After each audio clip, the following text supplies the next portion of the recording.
आपके समर्थक तो ये नहीं कहते, लेकिन जो आपके जो विरोधी हैं वो ये कहते हैं कि संजय गुर्जर चेयरमैन ही हासिल करना चाहते हैं हरियाणा बोर्ड की। चुनाव तो इनका एक बहाना है।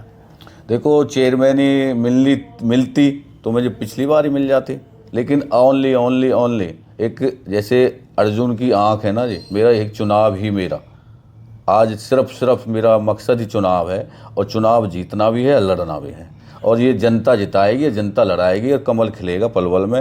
ये 11 बजे ने किसी को भी टिकट दे देना, 11 बजे तक वो पलवल में हार मान के अपने घर बैठ जाएगा, ये गारंटी दे सकता हूँ। और अगर कमल का निशान ना मिला तो फिर जनता की टिकट से, जनता जो जनता कहेगी, जैसे जनता के ऊपर है। देखो, बिना अब नैनपाल जी मेरे मित्र है, नैनपाल रावत और मैं किसान मोर्चा के जिलाध्यक्ष साथ रहे हैं, तो कमल नहीं खिला, कमल तीसरे नंबर पे पहुंचा दिया, जनता की क्या वो है ना, लेकिन कार्यकर्ता तो वो कमल का ही था।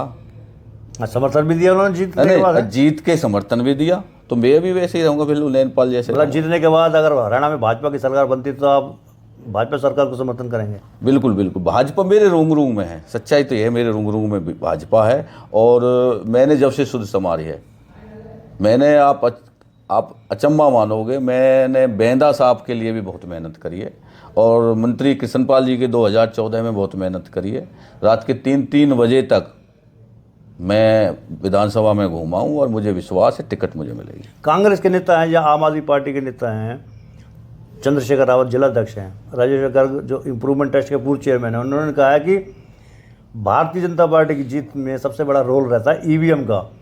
इस बार हम ईवीएम का रोल नहीं प्ले होने देंगे, हम इतने ही वोट डलवा देंगे कांग्रेस के पक्ष में लोगों से कह के कि इनको ईवीएम का भी मौका नहीं मिलेगा।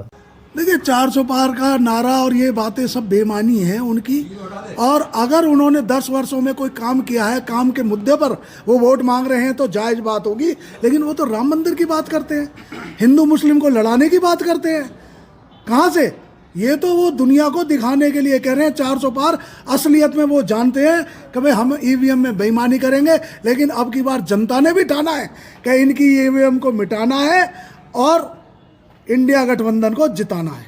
मैं तो ये तो कहता हूँ, देखो, जितने कांग्रेस के, आम आदमी के, जो और भी है, नहीं समझे जी, अब अखिलेश जी है, जो भी है, ये सब इकट्ठा हो जाए, जब भी इतनी वोट नहीं दे रहा है। मोदी जी का एक अलग जलवा है लोगों में। आज जो भव्य मंदिर बना है श्री राम का, आज जो हजारों साल बाद हर आदमी के चेहरे पे खुशी है, वो वोटों में तब्दील होगी। लोगों के दिमाग में सब कुछ है कि अगर देश में कुछ कर सकता तो मोदी कर सकता। करण दलाल 2 बार चुनाव हारे हैं, 2009 में और 2019 में। दोनों बार उनकी हार का एक बड़ा कारण ये रहा है कि 1-to-1 फाइट थी, यानी कि आमने सामने की फाइट थी। अगर त्रिकोणीय मुकाबला होता है तो करण दलाल हमेशा जीत जाते हैं, लेकिन पिछली बार जो सारे एक हो गए थे 2019 में, बीजेपी की टिकरार थी, तो उन्होंने मिलकर चुनाव लड़ा था, इसलिए करण दलाल की हार हो गई और दीपक मंगला जीत गए। लेकिन लोग ये कह रहे हैं कि इस बार बीजेपी के सारे टिकटार्थी एक नहीं होंगे। देखो, मैं दावा कर सकता हूँ, तिकोनियाँ, चौकरियाँ, 5 गुना कुछ भी हो जाओ, अगर मुझे टिकट मिलती है तो मैं दावा कर सकता हूँ मैं बीजेपी को एक करूँगा, बिल्कुल किसी भी तरीक़ा से, मुझे कुछ भी करना पड़े, और फिर 30,000 से जीतने का कन्फर्म करता हूँ आपको। अच्छा, पलवल विधानसभा क्षेत्र में समस्याएं बहुत हैं। छोटी सी बात करते हैं, बंगोरी रजवाए देख लो आप, टेल तक पानी नहीं पहुंचता और पूरा ख़राब हुआ पड़ा है इस समय। ऐसी और भी समस्याएं बहुत है। सड़कों की हालत देख लीजिए, टूटी फूटी पड़ी हैं सड़कें। तो लोग तो ये कहेंगे ना, आपको वोट देने से पहले गिला शिकवा करेंगे कि देखो सड़कें तो तूने बनाई नहीं, नालियाँ तूने बनाई नहीं, सीवरेज तूने बनाई नहीं, ड्रेनेज सिस्टम खराब है। पलवल का ड्रेनेज सिस्टम भी ख़राब है। लोग आपसे शिकायत तो करेंगे, शिकवा करेंगे। देखो, लोग मेरे से शिकायत आज भी करते हैं, और मैं जिस लायक हूँ, अभी राधास्की का रोड है, वो टूटा पड़ा था और उसको पास हो गया था। पिछला जो एक्शन गया है तो उसके जाए ऑफिस में मिल करने के लिए लोगों को लेकर ऑफिस में मिला हूँ और तुरंत काम भी कराया। लेकिन खुद एक करने की क्षमता होनी चाहिए, एक कम करने की इच्छा होनी चाहिए। मेरी इच्छा है करने की, और अफसर को हर आदमी, आपको पता है, हर आदमी का अफसर नहीं दबा सकता। मेरे अंदर ये है कि अफसर को मैं हावी नहीं होने दूंगा पलवल की जनता पे, ये कन्फर्म है। और जनता ही काम कराएगी खड़ा होकर, मैं ये कर सकता हूँ। अच्छा, जैसे मोदी की बात चल रही कि मोदी मेरा परिवार है, ऐसा चल सार को लगा रहा है। जब सभाएं होती है मोदी जी की तो मोदी मोदी मोदी होता रहती है। आपकी भी चुनावी सभाओं में जब नुक्कड़ सभा होती हैं आपकी, उसमें ये बात है मेरा भाई संजय भाई, मेरा भाई संजय भाई, ये आपके समर्थक ऐसा अपने आप लगाते हैं या आपने कुछ सेटिंग कर रखी होती है? देखो, मेरे तो नाम के आगे भाई संजय गुर्जर लिखा हुआ है, तो मैं तो सच्चाई है, मैं युवाओं का भाई हूँ और बुजुर्गों का बेटा हूँ। मैं नेता नहीं, मैं किसान मजदूर का बेटा हूँ। और आपको ये कह रहा हूँ भूटानी जी, लोगों को जो इतना प्यार मुझे मिल रहा है, एक मैं खुद कहता हूँ इनका, मैं खुद इतना ऋणी हूँ। मैं एक दिन में 13-13, 14-14, 16-16 शादियों में रोज़ जा रहा हूँ। मुझे इतना प्यार मिल रहा है लोगों को, और ऐसे लगता है मुझे अभी कि मुझे लोग बिल्कुल अपने बेटे और भाई की तरह रखेंगे। मैं किसी से ये नहीं कि मेरे संजय भाई, लेकिन भाई का पता ना क्यों मुझे, मैं छोटे से सबसे ही भाई कहता नहीं, मैं अभी वीडियो चला के दिखा दूंगा, मेरा भाई संजय भाई, मेरा भाई संजय भाई, मेरा भाई संजय भाई। ऐसे जैसे ना दुष्यंत चौटाला इनेलो में थे, सीएम आया, दुष्यंत चौटाला इनेलो से बाहर हो गए थे। तो मैं बीजेपी से बाहर नहीं होऊंगा, मेरा भाई संजय भाई रहूँगा। और बिल्कुल आप लोगों का भी मैं छोटा भाई हूँ, आपका भी छोटा भाई हूँ। मैं बिना आपसे भी देखा, मैं बड़े भाई कहता हूँ आपसे भी, क्योंकि मेरे अंदर एक भाई पता ना क्यों है, मुझे अपने आप में छोटा भाई बड़ा भाई लगता है, ये मुझे दिखता है और मुझे प्यार मिल रहा है। और ये भाई कुछ करके रहेगा, अब की बार ऐसे नहीं जो लोग कहते हैं कि चुनाव नहीं लड़ेगा, कुछ कर रहेगा, ये कन्फर्म है। क्योंकि पिछले दिनों जब आपका कार्यक्रम हुआ था तो आपके बेटे मिले थे हमारे को उस कार्यक्रम में। मैंने पूछा था कौन है, कहने संजय भाई का बेटे हैं। मैंने कहा संजय भाई तो खुद यंग है।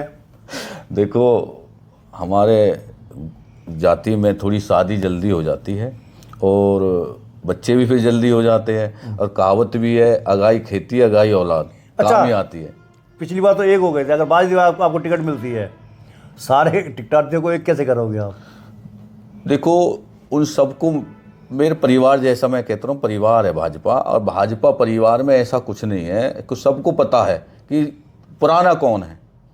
अभी जो अब की बात कुछ लोग तो ऐसे 2 महीने से पहले से टिकट मांगना शुरू हुए हैं, कुछ 4 महीने से, उनको सबको पता है। कुछ टिकटधारी जो मांग रहे टिकट, उनको मैंने बीजेपी में शामिल करा, नाम लेने से वो नहीं है, जो सच्चाई ये है। तो उनको पता है, अगर पुराना कार्यकर्ता संजय गुर्जर है तो अब मैं ये नहीं है कि मैं लगातार यही रहेगा। मैं तो एक बार बन के काम करना चाहता हूँ, काम की करने की वो है मेरी इच्छा। अब तक तो हमने आपसे सवाल पूछे थे, आप क्या कहना चाहेंगे सामने? मैं सामने ये कहना चाहता हूँ, मेरा पलवल ग्रीन पलवल, मेरा पलवल क्लीन पलवल। अगर मेरा वक्त आया तो ये दोनों चीज़ सबसे पहले मैं 100 दिन के अंदर करा के छोड़ूंगा। सभी भाइयों से मेरा यही वे है कि इस भाई को जैसे प्यार मिल रहा है और इस भाई को ऐसे ही प्यार देते रहे। बिल्कुल, मैं आपको याद दिला दूँ, आपने कहा था कि 1 लाख पौधे लगाऊंगा मैं। साथ में आपने ये जोड़ा था कि हर गांव में स्टेडियम होगा बड़ा। नहीं, 10 स्टेडियम बोला, हर गांव में 10 स्टेडियम, पूरे विधानसभा में 10 स्टेडियम होंगे, ये बोला था जी। बिल्कुल, ये बिल्कुल होगा, क्योंकि युवाओं में मैं खुद कबड्डी का प्लेयर रहा हूँ और मुझे खेल से बहुत प्यार है। आज भी गाँवों में खेल होते हैं तो संजय भाई को सबसे पहले याद करते हैं वो युवा। और मैं युवाओं के लिए क्या, सबके लिए कुछ करने की क्षमता रखता हूँ और मुझे अपने आप पे विश्वास है। और वक्त आएगा, अच्छा वक्त आएगा, ये कहेंगे लोग कि हाँ पलवल में भी कुछ किया है किसी ने। तो ये थे मेरे बीच में संजय गुर्जर, जो पलवल विधानसभा क्षेत्र से सक्रिय हैं। दावा किया है कि 11 बजे के पहले कमल का फूल खिल जाएगा पलवल में। एक बार फिर से सभी टिकटार्थियों को एकजुट करेंगे, क्योंकि सभी उनके करीबी हैं और टिकट अगर किसी और को भी मिलेगा तो जनता के बीच में जाएंगे, ये कहना है संजय गुर्जर का।